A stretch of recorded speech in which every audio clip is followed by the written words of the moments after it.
오늘의 일발장전 시작합니다. 일발장전의 두 기둥이죠. 최고의 주식 전문가 두 분과 함께합니다. 김영민, 김준호, MBN 골드 매니저 모셨습니다. 안녕하십니까? 반갑습니다. 뭐 뻔한 결과였긴 한데 그 이면을 좀 읽어보면 매파적인 연준이었다 이런 해석 나오고 있습니다. 점수자 이렇게 세보니까 올해 금리 인하 없을 거다라는 분들이 왜 이렇게 는 거예요? 이거 한 명만, 8명만 됐어도 올해 1회로 되고 아마 나스닥 확 밀렸을 것 같아요. 네. 당초에 이제 3월 달에 공개된 점도표를 보면 올해 이제 동결이 4명이었는데 3명이 더 늘어가지고 이제 7명이 된 거예요. 그러니까 그만큼 어쨌든 경기에 대한 상황, 변수가 이제 관세뿐만 아니라 지금 중동발 지정학적 리스크까지 이제 변수가 좀 되면서 어쨌든 올해는 하반기 때 이제 뭐 2회가 유지가 됐기 때문에 말씀해 주신 것처럼 그나마 좀 다행이었는데 시장은 내년과 내후년에 25bp씩 약간 이제 줄었죠. 하향 조정이 좀 됐어요. 금리 인하 횟수가 이제 한 번씩 이제 줄어들었다라고 이제 생각하시면 되고 그래서 좀 매파적인 이제 뭐 연준이었다라고 이제 해석이 좀 되는 것 같아요. 일단 이제 연준이 지금 제롬 파월 연준 의장이 기자회견을 하면서도 성장률 전망치는 이제 낮춘 거고 물가에 대한 전망치는 오히려 이제 높인 거잖아요. 근데 이게 결국은 스태그플레이션이거든요. 그러니까 성장은 이제 떨어지는데 물가는 올라가는 스태그플레이션에 대한 우려를 하면서도 기준금리는 동결하고 내년 내후년 전망치는 하향하고 그러니까 이러니까 사실 앞뒤가 조금 안 맞잖아요. 그러니까 이게 트럼프 대통령이 이제 공격을 할 만한 이제 빌미를 줄 수밖에 없는 거예요. 그러니까 연준은 지금 성장보다는 여전히 물가에 더 좀 치중한다라는 이제 스탠스를 다시 한번 이제 보여준 거기 때문에 뭐 오늘 또 트럼프 대통령이 굉장히 좀 볼멘 소리를 했죠. 2%포인트 정도는 이제 금리를 인하해야 된다. 그래서 저는 사실 트럼프 대통령의 입장도 좀 이해가 되긴 해요. 지금 ECB가 7번 연속으로 이제 기준금리를 인하를 했었고 우리나라도 지금 기준금리가 2.5%잖아요. 맞아요. 근데 미국은 연방 기준금리가 4.25에서 4.5%니까 그러니까 글로벌 평균 대비해서도 지금 거의 한 2%포인트 이상 높은 수준에서 이제 유지가 좀 되고 있는 상황이거든요. 물론 이제 물가에 대한 우려가 조금 강하긴 합니다만 언젠가는 이제 이 트럼프 대통령의 주장이 이제 조금 받아들여질 것 같긴 한데 어쨌든 뭐 오늘 FOMC 회의 자체는 시장이 기대했던 뭐 깜짝 인하는 없었고 전망 자체도 약간 이제 좀 매파적으로 좀 바뀌었다. 이런 부분들을 확인했다. 다만 우리 국내 증시가 요즘에 워낙 화랑이다 보니까 사실은 뭐 FOMC 회의조차도 별로 이제 관심은 없다. 뭐 요 정도면 우리 시장이 움직이는 데는 뭐 큰 문제는 없을 것 같다. 이렇게 이제 결론을 낼 수 있을 것 같습니다. 좋습니다. 우리가 만약 걱정했던 게 고유가잖아요. 근데 FOMC 성명서 그 어디에도 고유가란 단어는 없었고 막 기자들이 질문을 하니까 이런 이야기를 했더라고요. 과거 중동 사태 때 유가가 올랐다. 좀 그렇게 막 유가발 인플레이션을 그렇게 언급하고 싶진 않았던 것 같아요. 이런 것도 또 파월의 속마음을 읽어봤습니다. 이건 뭐 나쁜 거는 아니죠. 이런 와중에 준호 매니저.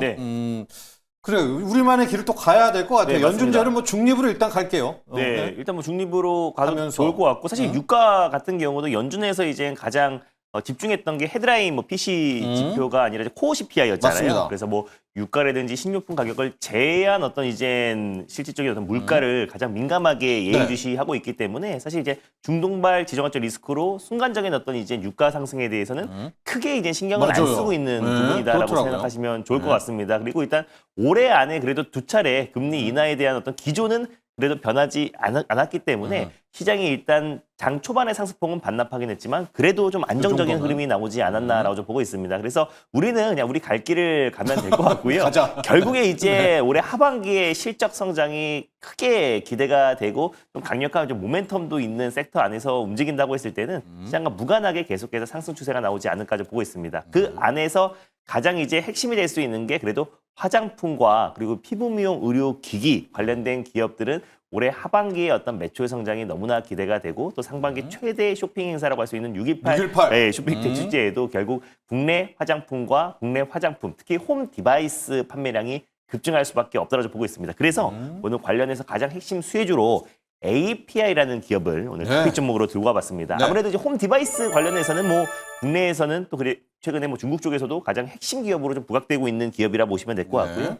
2014년도에 설립된 뷰티 전문 기업이라 보시면 될 것 같습니다. 그래서 화장품과 그리고 피부 미용 의료 기기 그리고 최근에는 패션과 엔터테인먼트 사업까지도 확장해 나가고 있는 기업이라 보시면 될 것 같고요. 주요 브랜드가 가장 핵심이 메디큐브 그리고 에이프리스킨, 포멘트 그리고 우리 브랜드인 널이라는 브랜드까지 다양한 이제 라인업을 보유하고 있는 기업이라 보시면 될 것 같습니다. 그래서 매출이 너무나 잘 나오는데 1분기에 이미 영업이익과 매출액이 각각 역대 최대치를 경신을 했어요. 그래서 매출 같은 경우는 2,660억대로 전년 동기 대비해서 78.6%가 이상 급증이 나왔고요.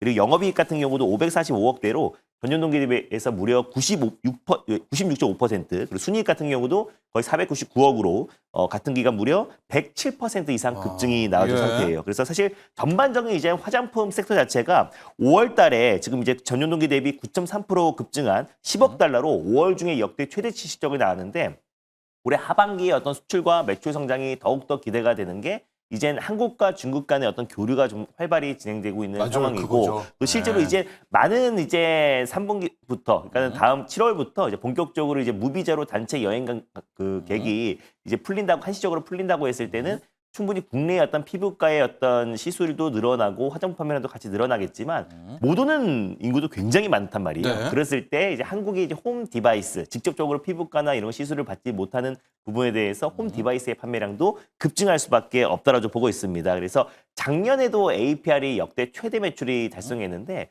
올해는 조금 더 기대가 되는 게 작년의 매출을 지금 계속 뛰어넘고 있다. 그래서 1분기도 역대 최대 매출이 나왔고 또 이제 3분기, 2분기에 대한 매출 성장도 굉장히 기대가 되기 때문에 시장과 좀 무관하게 계속해서 우상향 추세가 이어질 가능성이 높다고 보고 있고요. 예. 일단 메디큐브가 출시한 홈 디바이스 부스터 프로를 비롯해서 지금 이제 울트라 튠, 그리고 이제 하이포커스 샷 지속적인 매출 성장을 견인하고 있고요. 그리고 이제 메디큐브 제품들의 글로벌 판매량이 계속 급증하고 있는 모습과, 그리고 네. 분기별 판매량이 30만 대를 돌파를 했습니다. 그래서 올해 하반기는 훨씬 더 판매량이 급증할 가능성이 높다라고 보고 있고요. 왜냐하면 이제 해외 입지가 지금 강화 이어지고 있는데 북미 지역뿐만 아니라 지금 유럽 전역으로 뷰티 제품 대량 공급 계약을 최근에 체결을 했기 때문에 유럽이요? 맞습니다. 네. 올해 하반기에 어떤 유럽 쪽의 어떤 매출 성장도 기대가 되고, 또 그리고 중국 쪽의 판매량도 기대가 된다라고 보시면 될 것 같습니다. 그래서 일단 API 같은 경우도 최근에도 계속 우상향 추세가 나와주고 있는데, 저는 다시 한번 2차 시세가 분출될 가능성이 굉장히 높다라고 보고 있고, 그리고 또 이제 빠른 시일 내에 또 이제 중국의 문화사절단이 한국에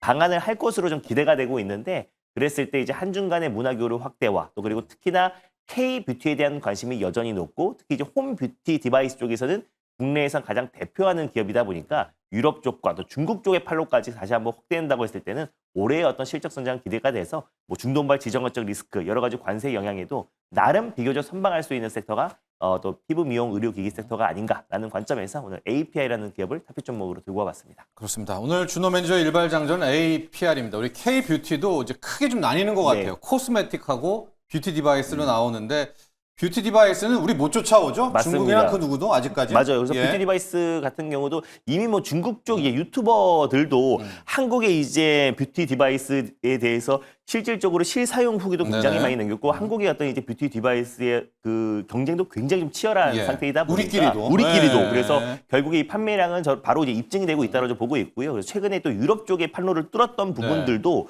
좀 유럽 시장에서의 올해 하반기의 어떤 매출 성장도 충분히 좀 기대가 된다라고 보고 있습니다. 그래서 예전에 지금 한류의 어떤 열풍이 계속해서 네, 이어지고 네. 있는 상태다 보니까 한국 선크림을 비롯해서 화장품뿐만 아니라 실질적으로 이제 한국의 어떤 홈 디바이스, 뷰티 제품들의 어떤 수요도 급증하고 있다는 게 바로 매출로 지금 증명되고 있는 상황이라서, 그래서 올해 하반기가 훨씬 더 기대가 된다라는 관점에서 오늘 들고 와봤습니다. 네, 메디큐브의 APR이고요. 요즘에 K-뷰티 디바이스가 양궁 국가대표랍니다. 우리끼리가 네, 맞아요. 워낙 치열하니까 우리끼리에서 매출 잘 나오는 게 뭐 정말 세계적으로 잘 맞습니다. 나온다고 하고 있습니다. 가격 조작 볼까요? 네, 일단 뭐 API 같은 경우는 이미 뭐 신고가 행진이 계속해서 나와주고 있는데, 저는 뭐 지금도 여전히 매력적인 구간인 게 유럽 쪽에 이제 매출이 2분기부터 이제 찍히기 시작하기 때문에 저는 올해 그렇죠. 하반기 또 네. 실적에 대한 기대감도 굉장히 높다라고 보고 있는데, 일단 뭐 API 같은 경우는 지금 구간대 13만 3,800원 라인대, 그리고 14만 3,600원 라인대를 일단 매수가로 좀 잡아보고 대응해 보도록 하겠고, 목표가는 다시 한번 좀 2차 시세가 분출될 가능성이 높다라고 보고 있어서 16만 원을 1차 목표가로, 그리고 손절 라인 때는 11만 3,500원 말씀드려보도록 하겠습니다. 자, 준호 매니저의 일발장전 APR까지 갔고요. 자, 이어서 이 이슈를 받아가지고 네. 3분기입니다. 7월에 중국의 관광객들 이제 무비자 입국을 하는 요재료를 좀 이야기를 나눠봐야 될 것 같습니다. 영민 매니저, 우리가 네. 그동안에 뭐 카지노, 면세, 호텔, 뭐 게임 엔터 이 중국 관련주들 말이에요. 네. 한 3일 가다가 완전히 그렇죠. 오른 거 다 까먹고, 그러니까 네. 우리 못에 대못을 박았는데 이번엔 다르다 하면서 지금 리포트들 나오는 게 롯데 관광 개발이거든요. 이거 뭡니까? 이거 요번에는 한번 믿어도 될까요? 일단 실적이 확실하게 좀 달라지고 있고 네. 롯데관광개발도 우리 준호 매니저님이 소개해 주셨던 네. 종목이잖아요. 근데 이제 쉬지 않고 지금 계속 올라가고 있어요. 예. 그리고 화장품단에도 보면 신규 상장주 달바글로벌 한번 보시면 상장된 첫날이 저점이었어요. 그러고 나서 사실 이게 굉장히 이례적인 거거든요. 이제 과거에 진짜 우리 카카오페이나 뭐 카카오뱅크, 두산 로보틱스 이런 기업들도 상장되고 나서 이제 폭등이 나오긴 했습니다만 한번 꺾였다가 이제 올라갔었거든요. 근데 지금 달바글로벌은 정말 첫날이 저점이었고 지금 계속 올라가고 있고 그리고 화장품 OEM 기업 중에 여러분들 코스맥스 있잖아요. 지금 보시는 것처럼 소리 소문 없이 계속 올라가고 있다. 그러니까 이런 종목들이 다 뭐 시장도 지금 좋기도 합니다만 워낙 지금 실적에 대한 기대감이 이제 좀 강하다. 앵커님이 방금 말씀했던 것처럼 중국인 관광객들이 굉장히 많이 오고 있고 중국인 관광객들뿐만 아니라 유럽, 미국 관광객들도 우리나라를 굉장히 많이 방문하고 있어요. 특히 2분기가 제가 말씀드렸던 것처럼 우리나라 이제 관광의 최대 좀 성수기였기 때문에 지금 2분기 실적에 대한 이제 기대감이 점점 더 높아지고 있는 상황이다. 그러니까 뭐 제가 말씀드렸던 글로벌 텍스프리도 어제 또 신고가 찍었잖아요. 차트 한번 보죠. 나온 김에. 글로벌 텍스프리도 지금 보시면 어제 다시 한번 이제 급등이 좀 나오면서 주가가 그냥 완전히 지금 위로 좀 솟구치고 있는 이제 그런 모습이거든요. 그만큼 우리나라로 이제 관광하는 수요도 늘어나고 관광하러 와서 과거처럼 그냥 밥솥 사고 김 사고 이런 게 아니라 더 비싼 이제 의료 관광, 뷰티 관광을 이제 하고 있다라는 거거든요. 그러니까 의료기기 쪽에서도 지금 말씀해 주셨던 뭐 APR 같은 이런 기업들도 내수에 좀 치우쳐 있다라고 생각했습니다만 수출도 굉장히 좀 빠르게 늘어나고 있고 최근에 뭐 분할 이슈가 좀 있었습니다만 파마 리서치라든지 그다음에 뭐 클래시스, 휴젤 뭐 이런 기업들이 여전히 지금 공공행진을 좀 하고 있는 거거든요.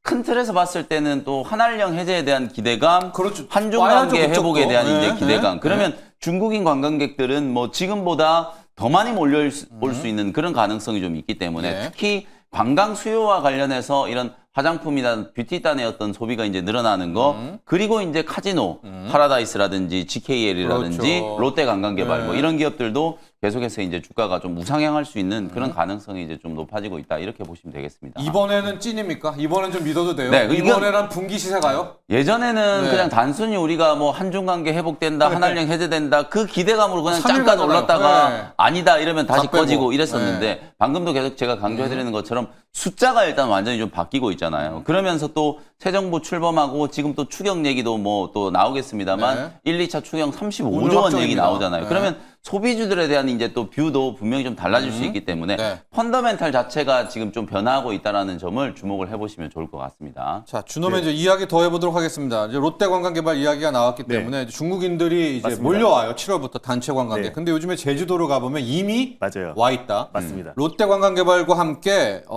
파라다이스도 좀 얘기를 해주시고 우리가 이런 선물을 주면 그쪽도 한한령 해제 줘야죠. 맞습니다. YG 플러스까지 한번 같이 가볼까요? 뭐 저는 결국에 사실상 이제 뭐 한한령 해제가 지금 순조롭게 진행 중이다라고 좀 보고 진행 있어요. 중이다? 사실 이제 국내 이제 K-팝 가수들이 중국 내에서 이제 공연이 시작이 되기도 했는데 이제 올해 하반기에는 하나 둘씩 이제 중국 내에서의 활동 그리고 실제로 지금 이제 상해에서는 BTS 컴백 관련된 현수막들도 굉장히 많이 걸려 있는 상태예요. 상해에서. 그래서 요즘 또 특히 상해 같은 경우도 우리도 지금 한시적 지금 이제 무비자로 여행을 갈 수가 있잖아요. 그래서 MZ들 사이에서 지금 이제 상하이 가는 게 하나의 또 트렌드로 잡혔다고 해요. 왜냐면은 그래요? 인천에서 상하이까지 가는데 1시간 반밖에 안 걸려요. 제주도 근데 가는 것보다 제주도 가는 싸요. 것보다 싸죠. 저렴합니다. 네. 거기에다가 실제로 거기 가서 음식들 또 특히 뭐 베이징 덕이라든지 딤섬 같은 걸 먹으면 굉장히 저렴하기 때문에 오히려 지금 이제 비행기표만 좀 내면은 오히려 호텔도 훨씬 더 좋은 호텔에서 그리고 또 상해 같은 경우는 워낙에 잘 돼 있어서 한국인 특히 MZ 세대들의 어떤 이제 여행 트렌드가 상해 쪽으로 많이 바뀌었다라고 보시면 될 것 같고 근데 이제 우리가 보복 소비라는 말이 있잖아요. 그래서 억눌렸던 어떤 투자 심리, 특히 이제 막아놨던 어떤 이제 그 소비 욕구가 한 번에 뻥 터지면서 이제 패키지 상품으로 전환된다고 했을 때는 중국 쪽에 이제 단체 여행객들이 정말 물밀듯이 물려올 가능성이 높다. 그래서 우리가 코로나 이후에도 사실 중국이 이제 막아놓으니까 이 동남아 지역에서 단체 관광객들이 정말 많이 왔었어요. 그래서 정신없이 한 2년 정도 오다가 요즘에 조금 이제 좀 줄어드는 추세라고 하는데 마찬가지로 중국의 이제 단체 여행객 무비자 한시적으로 허용이다 보니까 이게 또 언제 묶일지 모른다라는 이제 보복 소비 효과로 인해서 또 폭발적으로 초기에는 특히 올해 하반기까지는 계속해서 그 수요가 늘어나고 거기다가 환중 관계에 대한 어떤 관계 개선에 대한 기대감까지 그쵸. 같이 맞물리고 특히 이제 K-팝 아티스트 BTS와 또 블랙핑크가 또 이제 투어가 시작되고 또 이제 완전체로 결합되기 때문에 또 이제 그 공연에 대한 수요도 같이 한번 크게 다시 한번 단체 여행객으로 또 들어오지 않을까 좀 보고 있습니다. 그래서 결국 이런 수요를 앞두고 있는 시점에서 롯데관광개발이 지난번에 400명의 어떤 신입과 경력직 채용 공고를 띄웠다라고 그 얘기 말씀드렸었고 해주셨죠. 그리고 나서 지금 맞아요. 올해만 벌써 지금 네. 100% 이상의 상승 흐름이 나와주는데 네. 연일 신고가 랠리예요. 그래서 롯데관광개발은 특히 제주도의 이제 제주드림 타워에서 이제 카지노 수요와 특히 홀드율이 굉장히 높은 기업이라고 말씀드렸었는데 신화월드는 이제 중국 계열이다 보니까 아무래도 이제 시진핑이 부패 전쟁을 선포해서 자기의 어떤 개인 정보가 신화월드에 남기가 싫으니까 이제 아무래도 제주드림 타워 쪽으로 굉장히 많이 선회하고 있고 굉장히 많은 중국인들이 들어오면은 마카오에 예전 한 번 가는데 진짜 그 중화권 분들의 어떤 이 배팅이 정말 시원시원하게 하거든요. 그래서 그런 부분에서 일단 롯데관광개발의 어떤 올해 하반기 매출은 너무나 기대가 된다. 그래서 억눌렸던 소비 있고 중국 내에서 못했던 걸 제주도 와서 정말 미친 듯이 한번 투자를 할 수 있기 때문에 그런 부분에서 저는 더욱더 기대가 된다라고 좀 보고 있고요. 뭐 파라다이스 같이 가시죠. 네, 파라다이스와 또 네. 국내 이제 호텔신라 또 GKL 같은 카지노 기업들도 돌아가면서 지금 시세가 분출되고 있는 모습이라서 일단 이제 파라다이스도 움직여주고 있는데 오히려 근데 국내에서 이제 리조트 형태로 지금 이제 중국인 단체 관광객을 허용할 수 있는 계획은 딱 3개예요. 그래서 영종도에 있고요. 영종도 그리고 또 이제 그 제주도에 2곳이 있습니다. 그래서 단체 여행객들을 한번 수용할 수 있고 리조트화 되어 있는 곳은 영종도에 지금 최근에 지금 설립되었던 인스파이어, 네, 그리고 또 이제 제주도에 아까 신화월드와 그리고 있죠. 네 맞습니다. 그리고 제주 드림타워. 근데 신화월드는 아까 제외한다고 했을 때 결국 또 제주도 쪽에, 네 그리고 결국에 또 롯데관광개발이 최근에 주가가 좀 말해주고 있다고 좀 보고 있고 그 외에 GKL도 최근에 우상향 흐름 나와주고 있는데 파라다이스가 그래도 좀 상대적으로는 상승폭이 좀 제한적이지만 꾸준한 좀 상승 흐름이 나와주고 있는 모습이다. 그래서 올해도 카지노의 어떤 수요도 계속해서 좀 급증할 가능성이 좀 높다라고 좀 보고 있어서 그런 관점에서 일단 파라다이스도 지금 현재 구간 충분히 좀 매력적이다. 그래서 뭐 카지노와 또 그리고 이제 호텔신라, 여행, 또 그리고 화장품, 뭐 대표적인 한알령 해제 관련된 수요 종목들이 저는 당분간은 그 모멘텀이 이어질 수 있고 제일 먼저 이젠 중국의 일단 문화사절단이 한국에 방한하고 또 그리고 에이펙 또 10월달 경주에서 또 시진핑이 또 방한에 대한 기대감도 굉장히 높은 시점이다 보니까 그런 관점에서 올해 하반기는 한알령 해제가 순차적으로 진행될 가능성이 높다고 그럼 YG 플러스 한번 가보죠. 네, 왜냐면 맞습니다. 이제 무비자로 우리가 선물을 줬잖아요. 네. 그럼 그쪽은 우리한테 한알령 해제 줘야죠. 맞습니다. YG 플러스. 일단 뭐 YG 플러스 같은 경우도 마찬가지로 사실상 이제 뭐 1분기부터 이미 뭐 실적이 돌아선 게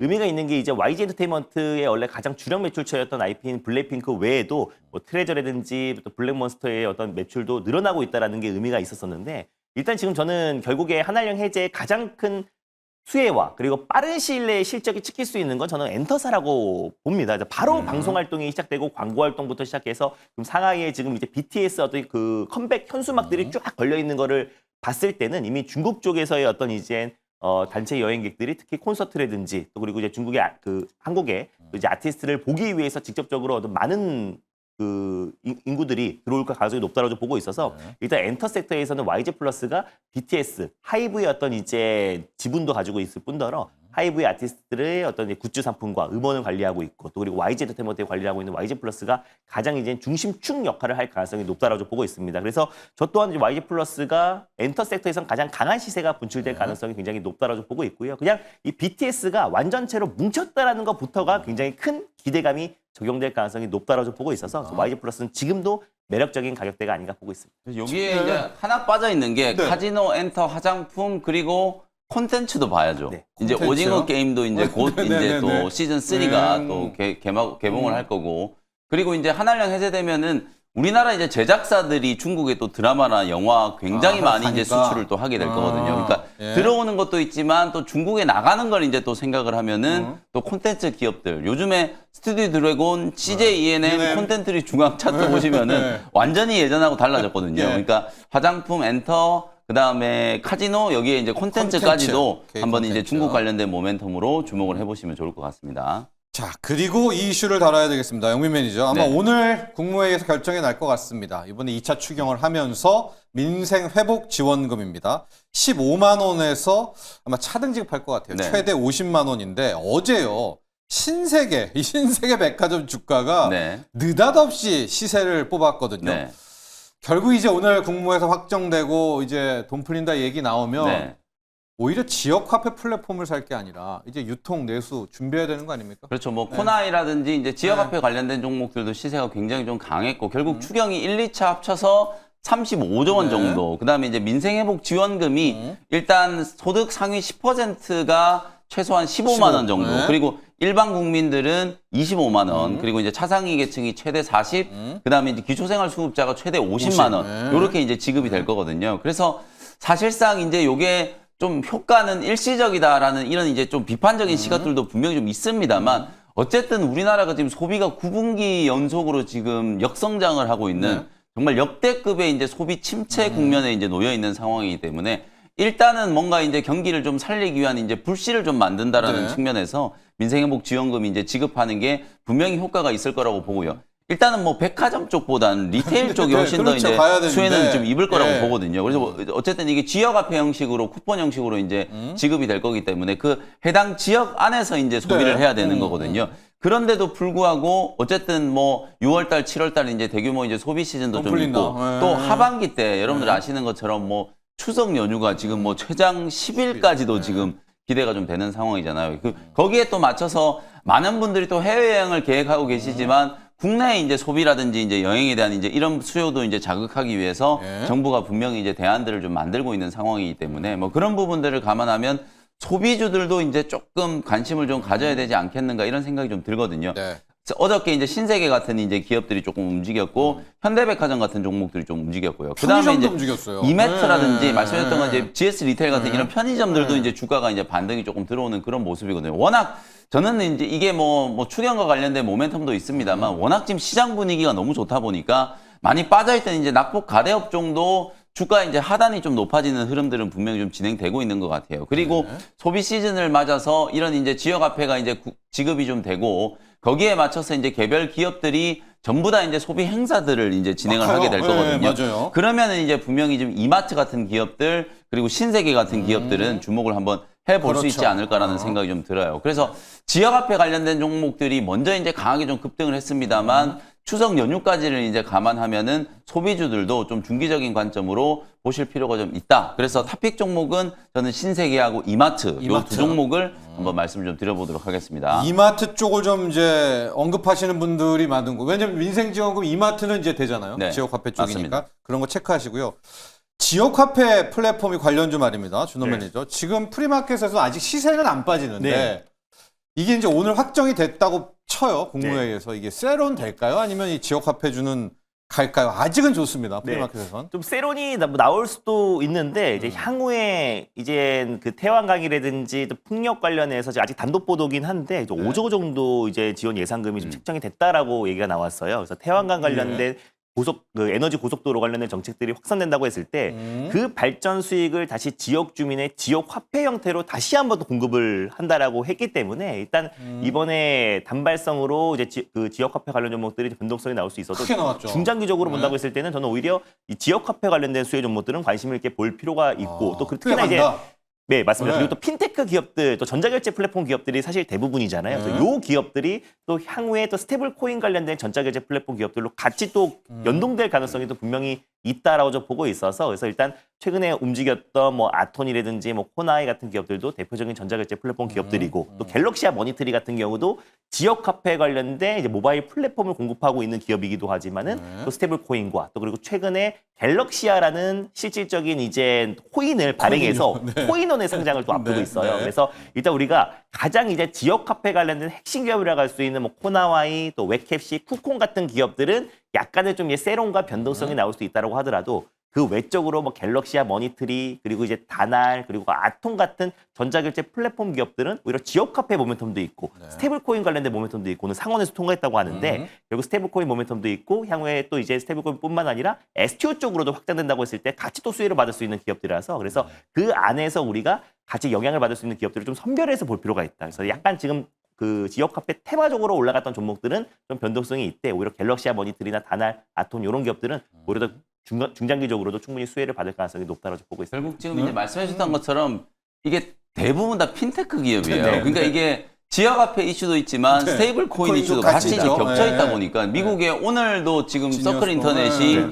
33% 막 네. 급등을 했잖아요. 그 정도로 지금 사실은 이제 미국은 아까 앵커님이 브리핑해 주실 때 제가 잠깐 네. 들었는데 결국은 이게 이제 국채 수요를 늘리기 네. 위한 거잖아요. 네. 미국채 수요를 늘려야 채권 가격이 올라가고 떨어지죠. 그래야 이제 네. 국채 금리가 떨어지기 떨어지죠. 때문에 네. 미국은 이제 이자 부담이 줄어들잖아요. 네. 그러니까 이거는 제가 볼 때 미국 재무부가 굉장히 좀 묘안으로 생각해 놓은 거고 네. 이제 명분은 스테이블 코인을 제도권안으로 이제 편입한다 이런 네. 얘기 하지만 네. 결국 미국채 팔아먹으려고 하는 네. 거거든요. 그러니까 채권 수요를 이제 살리기 위해서 하는 거기 때문에 일단 미국 쪽에서 이 스테이블 코인에 대한 이제 이슈가 굉장히 좀 강하게 부각되고 있다. 그러니까 이제 우리 국내 쪽에서도 우리도 당연히 해야 된다. 이제 관련된 네. 종목들이 이제 움직이고 있는 건데 아까 이제 준호 매니저님도 얘기해 줬던 것처럼 결국 뭐 어떤 기업은 확실하게 지역화폐, 어떤 기업은 확실하게 뭐 핀테크, 스테이블 코인 예, 이런 게 예, 아니라 아니다. 다 섞여 있어요, 지금. 네. 뭐 갤럭시아 이제 머니트리라든지 쿠콘, 뭐 코나이 뭐 이런 기업들이 다 이제 성격이 좀 섞여 있고 그 외에도 굉장히 많은 기업들이 이제 스테이블 코인 관련된 이제 수혜주로 급등을 하고 있잖아요. 심지어 뭐 LG CNS라든지 삼성 SDS 같은 이런 대형주들까지도 이제 네. 관련주로 엮여 있고 카카오페이도 마찬가지잖아요. 네. 이제 그 흐름이 아직 좀 남아 있기 때문에 어쨌든 이제 지역화폐라든지 이 스테이블 코인과 관련된 이제 이슈는 우리나라 이제 디지털 길다. 자산 이제 기본법 그게 이제 확실하게 의회에 이제 발의가 돼 국회에 발의가 되고 통과되기 전까지는 모멘텀이 좀 아직 유효하다 이렇게 이제 볼 수 있을 것 같습니다. 자, 오늘 민생회복지원금 결정이 됩니다. 이제 결정되고 나서 과연 이게 내수주, 유통주, 리테일주가 갈지 아니면 지역화폐가 한 번 더 밀어붙일지까지도 잘 확인을 하시고요. 리뷰와 프리마켓을 함께 섞어서 가도록 할 텐데 영민 매니저. 네, 지금 네이버가 네. 어제 미쳤잖아요. 네. 지금 프리마켓에서도 4.7% 달리고 있고 네. 카카오가 나도 안 진다 3%또 가고 맞습니다. 있습니다. 카카오와 네이버 함께 가볼까요? 이 네이버가 이제 차트를 보면서 좀 일단 먼저 네. 좀 설명을 좀 드리겠습니다. 네이버가 정말 어제 좀 미쳤어요. 네이버가 어제 어떤 상승이 나온 거냐면 네. 사실 이게 지난 3년 동안에 뚫지 못했던 그 박스, 지금 제가 일봉 차트를 열어놓은 거거든요. 정말 3년 동안에 정말 암흑기였어요. 우리 네카오가 코로나19 팬데믹 당시에 정말 국민 주식으로 엄청난 이제 사랑을 받았었는데 네. 그게 이제 2022년부터 대폭락이 나오면서 성장성 저하에 대한 부분들, 새로운 이제 성장 동력을 찾지 못했다라는 이런 비판, 거기에다가 이제 고평가에 대한 이제 비판과 어떤 정권과의 마찰, 뭐 이런 것들까지 이제 부각이 좀 되면서 굉장히 극심한 이제 부진을 겪었는데 어저께 그 3년 동안의 부진을 그냥 하루 만에 이제 털어버리는 20%짜리 지금 장대 양봉이 나오면서 그냥 박스권을 다 뚫어버렸어요. 그러니까 이게 사실 또 어저께 또 JP모건이 네이버가 굉장히 좀 저평가되어 있다. 그건 맞죠. 하정우 이제 AI 네. 수석이 이제 네. 임명이 좀 되고 또 정부의 어떤 국책 과제 이제 수행에 대한 어떤 능력 그리고 하이퍼 클로버 X 어쨌든 네이버는 아직 포기하지 않았잖아요. 네. 소버린 AI와 관련된 이제 이슈. 지금 전 세계적으로 소버린 AI와 관련된 이제 이슈가 굉장히 좀 강하게 네. 부각되고 있거든요. 유럽은 프랑스를 중심으로 네. 그리고 미국, 우리나라가 이제 이 소버린 AI에 대해서 굉장히 좀 적극적으로 투자를 이제 진행을 하려고 하는 그런 이제 상황이기 때문에 AI 주권을 어떤 공고히 하기 위한 이제 가장 핵심적인 기업으로 네이버가 이제 부각이 좀 되면서 주가가 이제 굉장히 강하게 올라섰고 오늘도 지금 프리마켓에서 5% 가까운 이제 급등세가 나타나고 있다. 그래서 네. 어제 JP모건이 목표가를 27만 원으로 네. 얘기를 한 것 같은데 너무 좀 아직도 네이버를 좀 가소평가하는 게 아닌가. 그러면 어떻게 할까요? 그래서 가격 저는 뭐 전략은? 30만 원은 단기간 안에 충분히 한번 넘어갈 수 있다라고 네. 보고 지금 이 소버레인 AI와 관련된 이슈를 여러분들이 분명히 좀 주목을 해야 돼요. 제가 이런 말씀을 좀 드리고 싶은데 실제로 우리나라가 뭐 AI 강국이다, 네. 뭐 IT 강국이다 이런 얘기를 하지만 AI 측면에서 보면 민간 기업에서 AI 쪽에 투자하고 있는 기업의 숫자를 비교를 해보면 우리나라가 10위권도 밖이에요. 싱가포르보다 낮아요. 그리고 실제로 이제 투자 금액을 기준으로 봤을 때는 겨우 이제 10위권 안에 들어오는 정도 수준이기 때문에 정부 차원에서 이제 100조 원을 투자해가지고 민간 투자를 이제 촉진을 하고 AI에 대전환을 이루겠다. 근데 이 100조 원에 대해서 자꾸 이제 좀 너무 금액이 호황된 거 아닌가 이런 얘기를 하는데 제가 보기에는 100조 원도 턱없이 부족해요. 그래서 금액적인 측면에서 봤을 때도 정부가 훨씬 더 많은 금액을 이제 투입할 수 있는 가능성이 있고 그리고 카카오가 이제 포문을 열었잖아요. 네. 카카오를 시작으로 네이버 그리고 주요 IT 기업들, 인터넷 기업들이 줄줄이 다 데이터 센터라든지 이 AI 분야에 대한 투자를 우리나라는 이제 시작하는 거나 마찬가지이기 때문에 이제 그런 측면에서 봤을 때는 네이버와 카카오를 계속해서 좀 주목을 해볼 필요가 있다. 그래서 네이버는 뭐 단기간점으로도 한 30만 원 이상까지도 충분히 가능하다고 보여지고요. 카카오는요? 그다음에 카카오 벌써 이제 카카오도 5만 5천 원 목표가 뚫고 20% 넘는 이제 수익이 네. 나오고 있어요. 이게 사실 이 무거웠던 대형주가 카카오도 마찬가지예요. 근데 카카오는 아직 추세적인 흐름으로 봤을 때는 네이버만큼 이 박스권 돌파에 대한 이제 흐름이 아직도 좀 남아 있다고 못했네요. 보거든요. 네. 그래서 카카오는 적어도 한 6만 원 이상까지는 한번 뚫어줘야 네이버와 같은 이제 비슷한 파동이다. 2주 전에 카카오가 20% 급등했고 2주 기다렸다가 이제 네이버가 어저께 이제 20% 맞죠? 가까운 급등세가 이제 연출이 된 거거든요. 그래서 인터넷 업종이 이제는 새로운 성장 동력으로 AI라는 걸 찾았다. 우리가 지난 코로나19 팬데믹 당시에는 네이버와 카카오가 어떤 키워드로 움직였냐면 그때는 비대면이었어요. 네. 비대면이기 때문에 포탈을 가지고 있고 인터넷 사업을 하는 네이버와 카카오가 이제 각광을 받았다. 근데 이제 키워드가 완전히 바뀌어서 이제는 AI로 바뀐 거예요. 네. AI에 대한 대표 수혜주로 네이버와 카카오가 이제 급부상하고 있기 때문에 이제부터는 기관들뿐만 아니라 외국인들도 분명히 이제 네이버와 카카오에 대한 이제 매수세가 네. 점차 이제 강화될 수 있는 가능성이 좀 높다. 이렇게 이제 분석을 좀 해드리겠습니다. 자, 네이버, 카카오, 네카오 봤고요. 아까 네이버 차트 보셨죠? 3년간에 걸친 그 박스를 깼다는 건 누군지 모르지만 주포가 일단 3년간 다 맞습니다. 끄집어낸 겁니다. 위에는 이제 거래량 그렇죠. 물량 비어 있죠. 어제 가면 가는 거죠. 어제 거래 대금이 2조 원이 네, 넘었어요. 네이버가. 넘었습니다. 그 정도로 이제 싹쓸이가 쌓여있던 갔어요. 악성 매물들을 네. 완전히 이제 어제 다 소화를 좀 했기 때문에 이제 조금 더 가볍게 움직일 수 있는 가능성이 좀 높아졌다. 이렇게 보시면 되겠습니다. 자, 어제 작전에서 누구 한 명 미쳐야 3천 간다고 하면서 그 후보군 중에 하나가 네이버였는데 어제 네. 네이버가 일단 해줬습니다.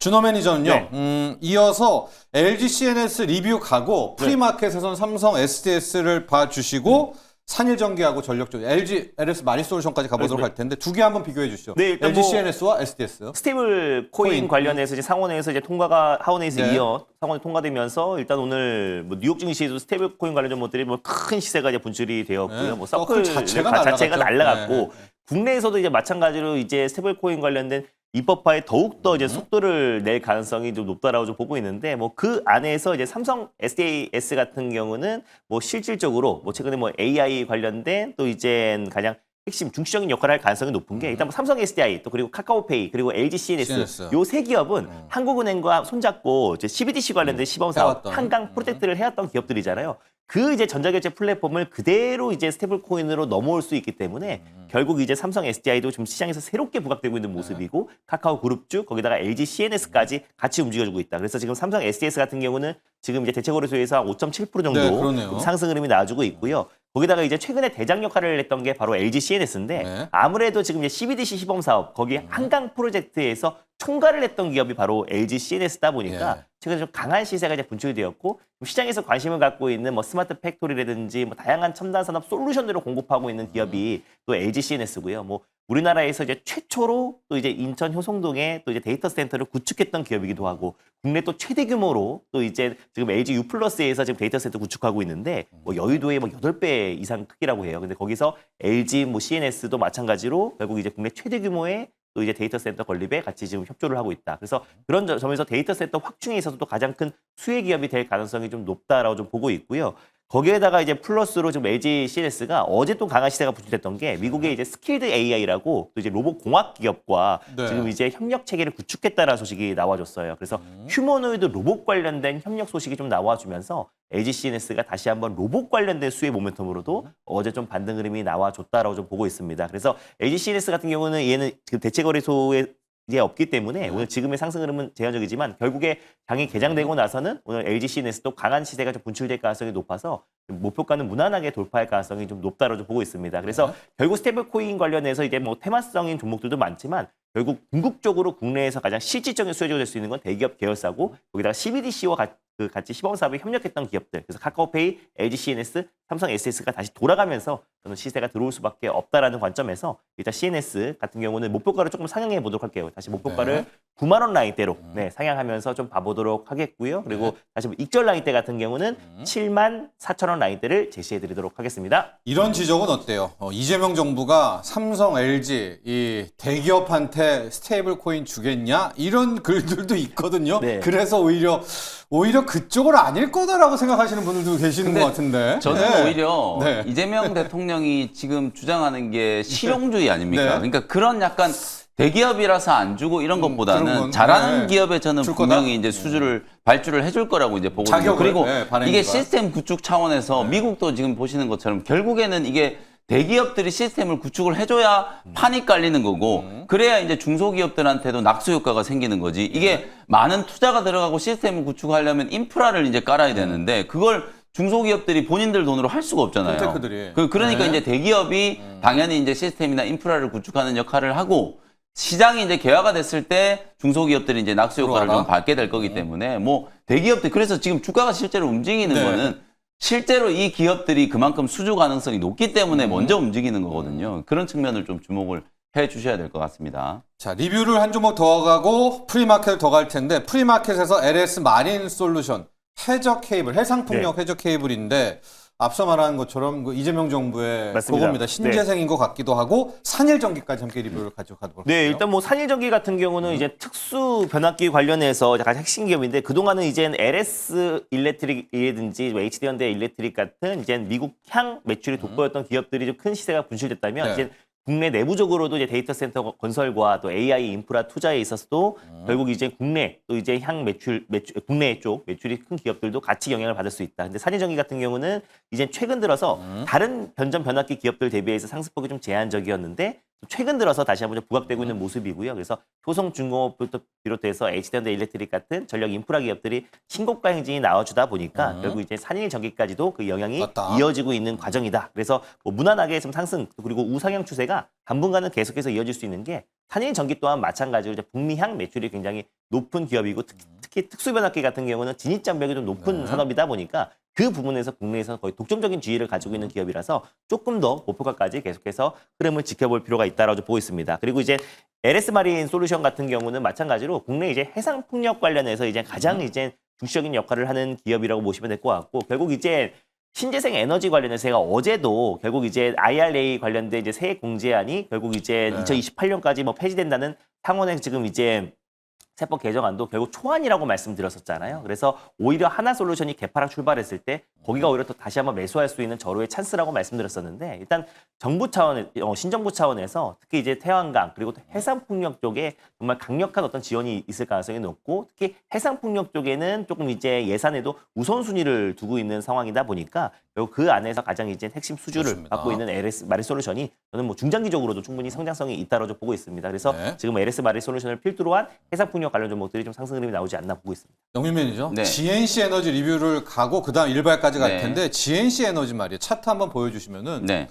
이게 숨은 강자입니다. 네. 이렇게 돼 있습니다 지금. 사실 이제 GNC 에너지도 제가 이제 2월 달에 여러분들께 이제 소개를 해드리고 지금 3배가 넘게 올랐어요. 그 정도로 지금 강하게 시세가 분출되고 있고 최근에도 6월 16일 날 이제 다시 말씀드렸는데 그냥 금방 목표가가 바로 달성이 돼 버렸거든요. 그러니까 그만큼 이제 국내 데이터 센터 투자가 이제 시작되고 있다. 실제로 일반 발전 부분에 이제 발전 부분향 매출이 한 시장 점유율 한 70%. 근데 이제 데이터 센터향 이 비상 발전 설비의 이제 점유율은 거의 90%가 넘어가기 때문에 그냥 GNC 에너지는 국내 데이터 센터 이제 투자 가장 대표적인 수혜주로 거듭나고 있고 사실 우리나라는 이제 데이터 센터 투자 이제 진짜 시작하는 맞아요. 단계라고 말씀드렸잖아요. 카카오가 이제 경기도 남양주, 그다음에 이제 SK그룹이 울산 쪽에다가 이제 대규모 이제 데이터 센터 짓겠다라는 걸 이제 얘기를 했기 때문에 이제 그 이후에 계속해서 이제 데이터 센터 짓겠다라는 이제 발표들이 연이어서 이제 나올 가능성이 높고 그런 측면에서 데이터 센터에 반드시 들어가야 되는 이제 비상 발전 설비를 만드는 이제 GNC 에너지가 계속해서 좀 주목을 받는 거거든요. 그래서 사실 작년 상반기 때부터 전력 인프라 관련된 종목들이 대시세가 분출돼서 지금까지도 이어지고 있잖아요. 그래서 GNC 에너지는 저는 그런 사이클이 이제 만들어질 수 있는 가능성이 좀 높다라고 보고 계속해서 그냥 바이앤홀드예요. 그냥 조정 나오면 그냥 무조건 또 데이터 센터 이제 관련된 이슈 속에서는 가장 1순위로 이제 접근을 해야 되는 종목이 GNC 에너지다. 뭐 목표가는 4만 원에서 4만 5천 원으로 계속 좀 상향 조정하고 조정이 들어오면 3만 3천 원 아래에서는 또 적극적으로 이제 매수 이렇게 이제 대응을 하시면 되겠습니다. 그리고 오늘의 일발장전 가야죠. 네, 오늘의 일발장전은 사실 뭐 어저께 워낙 그 AI 관련된 종목들이 시세가 너무 강해가지고 오늘도 AI 종목을 소개해드릴까 하다가 제가 뭐 웬만한 AI 종목들은 다 소개를 해드렸어요. 근데 정말 시장에서 지금 잠잠하고 소외되고 있는 좀 이상한 업종이 하나 있어요. 바로 로봇 업종. 그렇죠. 왜 로봇 업종은 정책 수혜주로도 부각을 못 받고 왜 못 움직일까? 안 그래도 오늘 앵커님도 지금 현대차 이제 보스턴 다이내믹스 요 이슈를 이제 좀 다뤄주실 것 같은데 관련이 있는 기업이에요. 저는 오늘 LG 이노텍이라는 기업을 한번 소개를 좀 해드리도록 하겠습니다. 주요 대기업에 웬만한 계열사들이 지금 다 급등을 하고 있는 상황이에요. 어저께는 자동차 쪽에 현대모비스, 현대글로비스까지도 이제 지금 급등을 하는 그런 흐름이고 LG 쪽에서도 LG CNS, 삼성 SDS 같은 이런 맞죠. 기업들이 최근에 이제 뭐 스테이블 코인 모멘텀으로 이제 움직이고 있잖아요. 근데 로봇 휴머노이드 로봇과 관련된 이제 모멘텀은 LG 이노텍이 조금 더 강하게 받을 수 있을 것 같다는 생각이 좀 들거든요. 여러분들이 LG 이노텍은 그냥 애플 아이폰의 카메라 모듈 공급하는 네. 기업, 그리고 더 나아가서는 테슬라를 포함해서 자율주행 자동차에 이제 들어가는 카메라 모듈을 이제 공급하는 기업이라고 네. 생각하고 있잖아요.